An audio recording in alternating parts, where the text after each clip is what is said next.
The dark memories of Saturday, July 30th, 2022 floods are still fresh in the mind of Martin Mwaka, a nursery bed operator on the banks of River Nabuyonga. The rain started at about 9 p.m. until 3 a.m. When I got up the next morning, I found this entire place, from River Nabuyonga up to the road, filled with water. Where my nursery bed was is where they retrieved most of the bodies and the cars that had been washed away by the water. Preliminary findings at the time of the disaster indicated that 1,500 people had been affected. For Sisi Chimono, one of the survivors of the floods that claimed dozens of people, her house collapsed a few minutes after she was evacuated by Good Samaritans. All occupants of the house were rescued.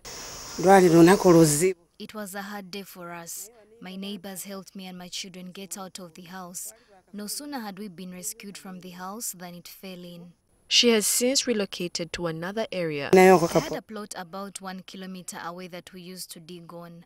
That's where my family and I moved to. While some people like Kimono relocated, other survivors stayed close to the banks of the rivers. The sight of dark clouds gathering in the sky gets Mwaka worried because he fears that the heavy rain can trigger deadly floods again.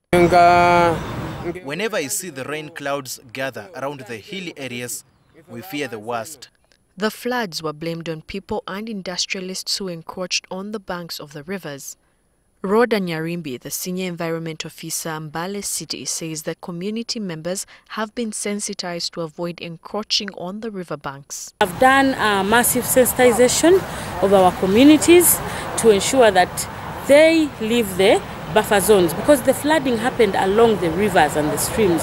So we have sensitized our people to move away from the buffer zones. To commemorate the day, bamboo trees have been planted on the banks of the river. We thought we have to remember them with an action, not simply remembering them and keeping quiet and just lamenting and so forth.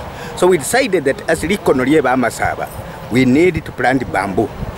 And we are seriously thinking we are going to ensure that all the rivers around the city, we shall have to put the bamboos along those rivers.